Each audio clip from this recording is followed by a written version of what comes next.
प्रधानमंत्री नरेंद्र मोदी असम दौरे के दूसरे दिन विकास योजनाओं की सौगात के साथ नजर आए। पीएम मोदी ने शहीदों को श्रद्धांजलि दी, डिब्रूगढ़ में फर्टिलाइजर यूनिट का शिलान्यास किया है और कांग्रेस पर निशाना साधते हुए असम को नए विकास दौर में कहा जा सकता है कि विकास दौर के लिए घातक बताया। एक रिपोर्ट देख लेते हैं। असम की तरह ही देश के दूसरे राज्यों में भी खाद की कितनी ही फैक्ट्रियां बंद हो गई।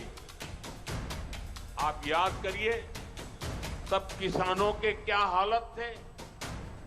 यूरिया के लिए किसानों को लाइनों में लगना पड़ता था, यूरिया की दुकानों पर पुलिस लगानी पड़ती, पुलिस किसानों पर लाठी बरसाती।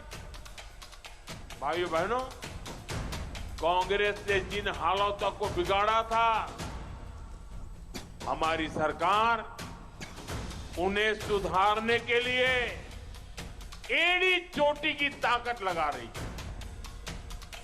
अन्नदाता किसानों के प्रति हुई अनदेखी और लापरवाही के आरोपों के साथ कांग्रेस की नीतियों पर सवाल खड़े करता पीएम मोदी का ये बयान असम की धरती से आया है। अपने असम दौरे के दूसरे दिन पीएम मोदी ने असम आंदोलन के दौरान जान गंवाने वाले 860 लोगों को बोरा गांव पहुंचकर श्रद्धांजलि दी। शहीद स्मारक क्षेत्र का दौरा कर डिब्रूगढ़ जिले के नामरूप में 12 लाख मीट्रिक टन क्षमता वाले 10,601 करोड़ रुपए की लागत से बनने वाले अमोनिया यूरिया फर्टिलाइजर यूनिट का शिलान्यास किया।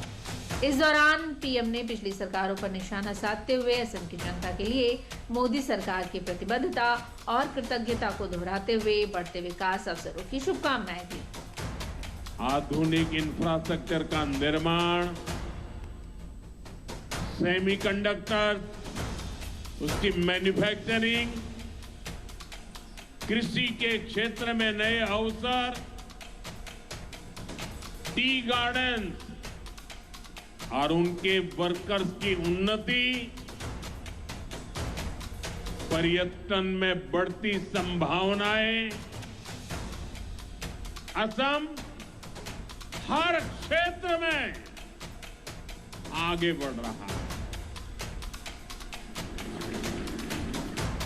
वहीं पीएम ने घुसपैठियों के मुद्दे पर कांग्रेस को घेरते हुए पूर्वी भारत को विकसित भारत के निर्माण का ग्रोथ इंजन बताया। अवैध घुसपैठियों को कांग्रेस ने ही बताया और कांग्रेस ही उन्हें बचा रही है। इसलिए कांग्रेस पार्टी वोटर लिस्ट के शुद्धिकरण का विरोध कर रही है। तुष्टीकरण और वोट बैंक के इस कांग्रेसी जहर से हमें असम को बचाकर रखना है। इनको केवल सत्ता, सरकार और फिर जो काम पहले करते थे वो करने में इंटरेस्ट है।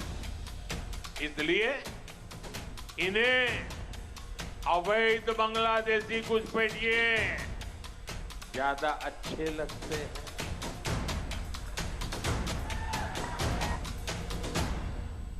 बता दें कि दिन की शुरुआत में पीएम ने ब्रह्मपुत्र नदी पर एक क्रूज जहाज पर असम के 25 मेधावी छात्रों के साथ परीक्षा पे चर्चा सत्र आयोजित किया, जो लगभग 15 मिनट तक चला।